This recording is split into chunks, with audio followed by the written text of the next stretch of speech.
Hey guys and gals, Nary here from Drake Wayne Gaming. Some of you know me on Twitter, The Gaming Dragon. Today I'm coming back at you another Let's Play episode of No More Future. So y'all, without further ado, we're jumping right back into the side story. Anyway, y'all, let's go ahead and jump right in. Alarm Chan, you are up, and let's go. Alright. I've had time to learn a little bit about those children, but the android is an unexpected development. I must have joined them recently, while I was busy catching up with the world around me. Figuring out what happened in the last 100 years wasn't too difficult. Well, I can only guess how everyone ended up shifting into humans. It is a very informed mess. It is a very informed guess. But this synthetic project doesn't align with anything I already knew. A month ago, I had no idea it even existed. A few weeks ago, it was on everybody's lips. Even after the question was raised, the answers were nowhere to be seen. The average person knows as much about synthetics as a fish does a cloud, and eavesdropping only gets you so far. I could have tried investigating a little deeper, I suppose. That would have only netted me a lot of unwanted attention, and likely not much else. I don't want a repeat of last time. This time around, I'll let the patience and discretion guide my actions. I think I'm gonna turn the music up in these a bit. There you go. I don't want a repeat of last time. This time around, I'll let patience and discretion guide my actions. Besides, it's not the project itself I'm interested in. Not necessarily. It's not every synthetic that's important to those kids. It's that one in particular. The one that went out of his way to help them. The one that shares similar struggles to their own. The one that shows virtues uncommon to the people of this town, and well beyond. It's been a while since someone else piqued my interest. Judging by the reactions, it must have been quite a while for those siblings, too. Just who is this Isaac, anyway? Why did he show up when he did? Why did his path cross theirs? Why does it feel like every road I take, every question I try to answer, leads back here, back to him? I suppose I could just ask him myself. Yet my appearance is unsettling by design, and my social skills, by his admission, sorely lacking. I know confrontation is inevitable. Someday very soon I will have to approach him. I'm sure the thought is equally terrifying for the both of us. Nonetheless, before I meet Isaac once again, I'd like to speak to someone else first. It shouldn't take too long. Shouldn't. It might come off as a surprise to its inhabitants, but the building isn't all that difficult to break into. The entrance doors are always open. The cameras are annoying but otherwise avoidable, and to keep the AI unaware, you only need to take the stairs. And not break into an apartment, of course, but that's never been an issue for me. I've come here many times and never alerted anyone. I've pulled out just as many and never left a trace. There were times when I stumbled onto people roaming the halls, but nothing ever came out of it. Even when I thought they should have been able to see me, they never did. Probably because they didn't wish to, if I had to guess. Of course, this didn't happen often. Most of the time, the building was quieter than a cemetery, much like tonight. I wish everything in life were this easy. It would make things so much simpler. After walking down a few floors, I finally reached the door to one apartment out of many. There's a number engraved on its surface, its uniqueness making it stand out among the rest. That's not the reason why I could find my way here. I never cared much for numbers, even noticing them can be quite the challenge. No. It's like there's a force guiding me here, or rather a force pushing me out. It tries to pry your eyes away, plug your ears, and change your breath and change your mind. It makes every hair on your body stand up, every breath laborious, every moment agony. It seems like this family hasn't changed much over the years, after all. Of course, I'm not repulsed for the same reasons most others are. The chains slowing down my steps are ones of my own making. They make every movement harder than it needs to be, make my hand tremble even when it shouldn't. They beg me to keep out, just like I was asked to stop here before I cause any more trouble. But I can't just leave them like this. A voice in my heart replies, calming down my hand. I've come this far. I can go a little further. For their sake. Slowly, almost imperceptibly, I pry the door open. It's already unlocked. Some way, somehow. It always is. Like I said, I like when things are easy, even when they shouldn't be. And so little by little, I make my way in. Oh, now, where is it? I could have sworn I left the ham somewhere around. Oh, there it is. So, a little bit of this, a little bit of that, and done. A nice club sandwich with roasted chicken, lettuce, tomatoes, baked ham, and super secret ultra sauce. Shouldn't it be super ultra secret sauce? Tomorrow's packed lunch is going to be amazing. Daphne won't know what hit her. It's almost a shame letting this beauty rest overnight. I wish I could have a piece all to myself. Second, y'all. It is water time.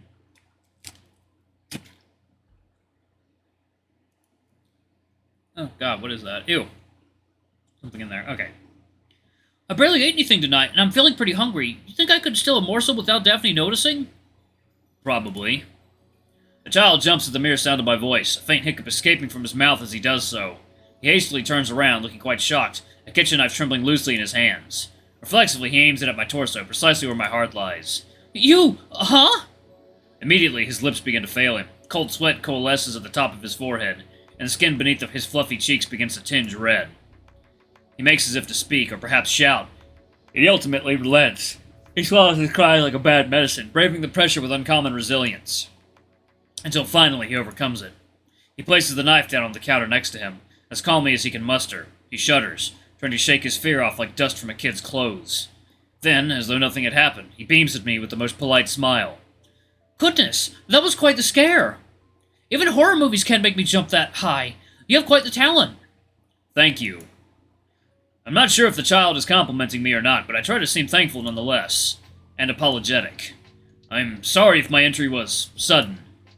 It wasn't my intention to scare you like that. Oh, don't worry about it. I'm already over it.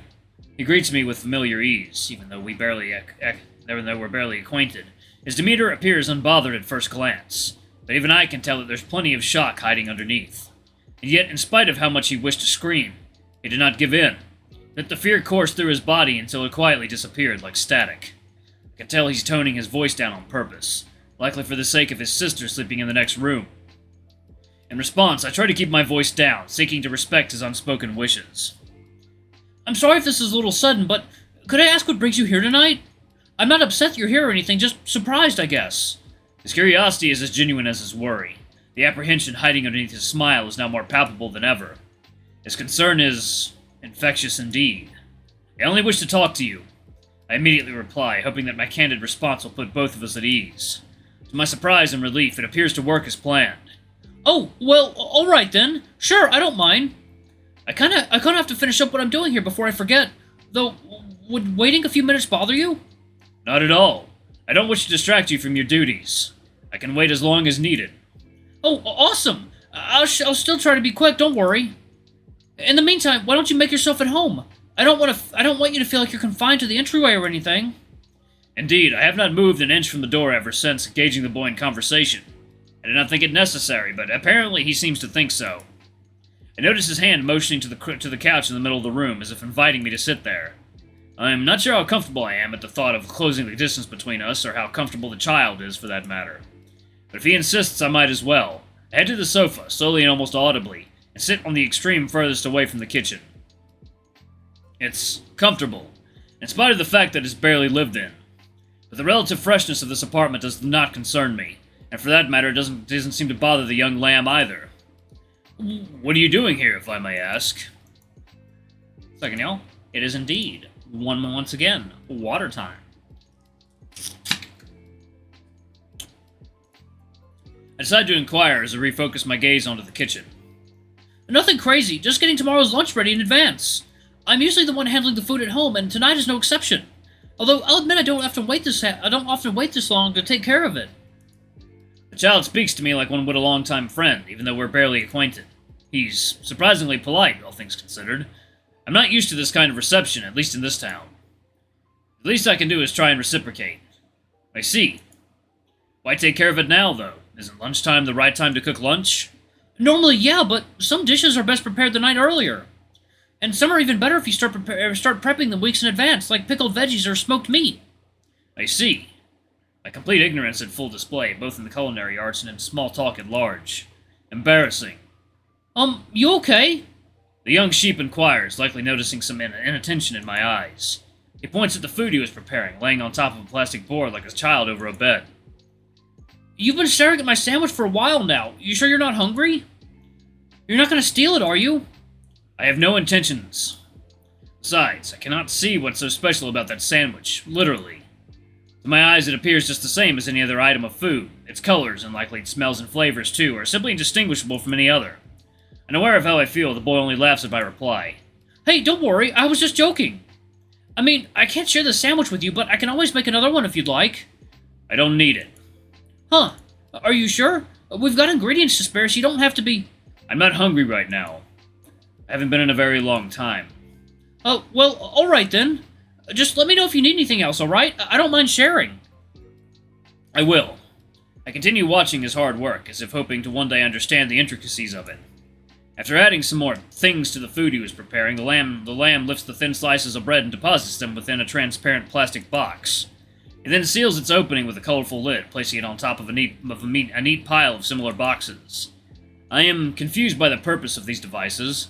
I assume they're for protection, and I'm sure anyone could break through defenses this thin if they so much as wish to. I'm probably missing something important, not wanting to give the wrong impression. I decide to ask about something else instead. You said that sandwich was for your sister. Hmm? Oh, yeah. Daphne works during the day. It doesn't have much time to eat while on the job. She never asked me to, but I've been making her packed lunch ever since she started. She works at a bar, you see, as a waitress.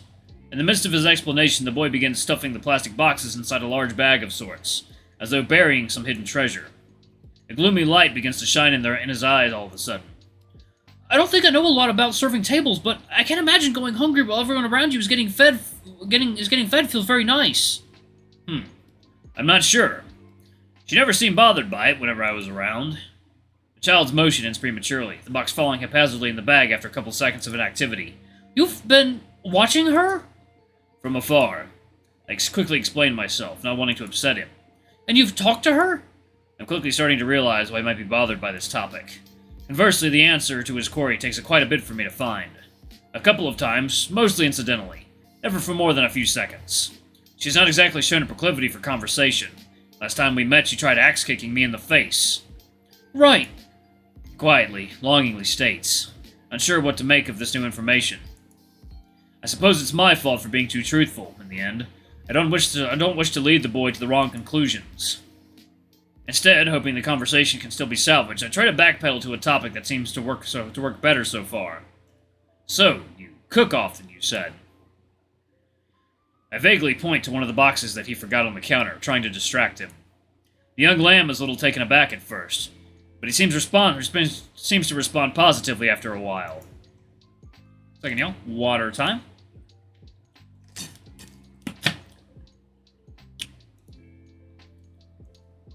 Yeah, I do.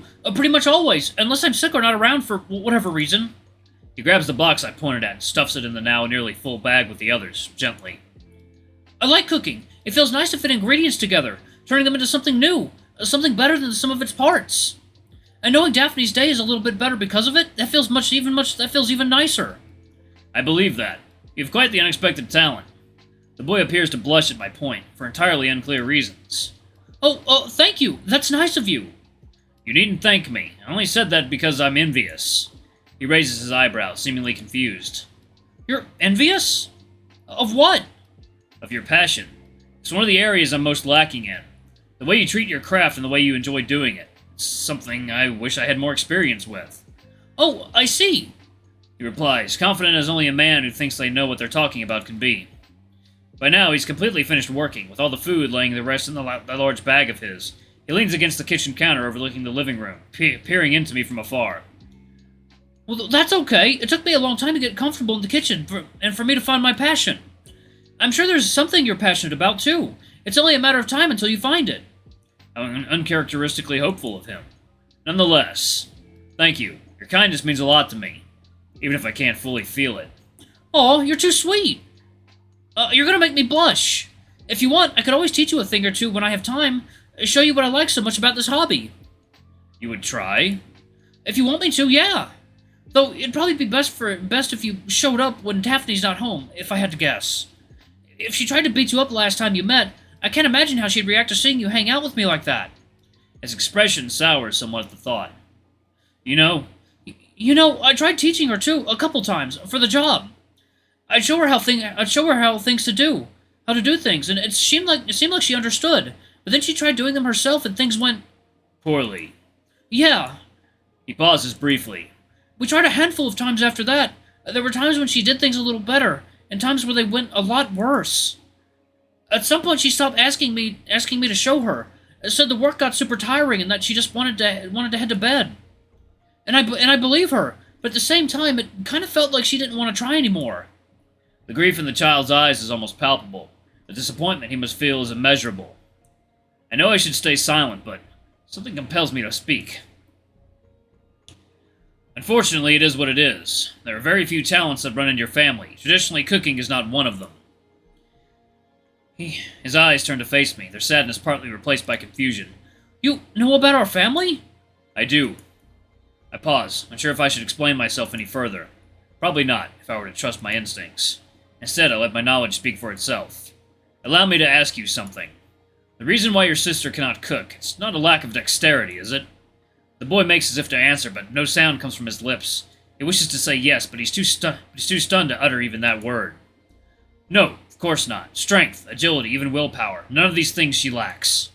The real reason you're the cook instead of her is because she can't even tell the ingredients apart, isn't it? Their shapes, their smells, their flavors, their names, the way they all mix together. I'm certain she even has trouble recognizing their color, or am I wrong?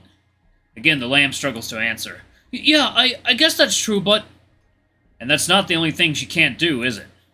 I interrupt him, having gone too far to realize I've gone too far. Cleaning, laundry, grocery shopping, general housekeeping. If you had more normal lives, you could leave the house freely. She'd even ask you to talk on her behalf, wouldn't she? Alright, y'all, I'm going to go ahead and pause it right there. Thank you all so much for watching. I'm going to go ahead and continue with the side story in the next video. Thank you all so much for watching. Don't forget to like, comment, subscribe, and that notification bell. Leave a super thanks, or two if you can. It always helps. Also, y'all, please do commission my my lovely girlfriend, Elle. She's living with me now. I'm very happy. I'm very excited. And she is taking commissions, so I've got her in Twitter and her FA info in the description down below. Anyway, y'all, I love you all, and I'll see you next time. Bye-bye!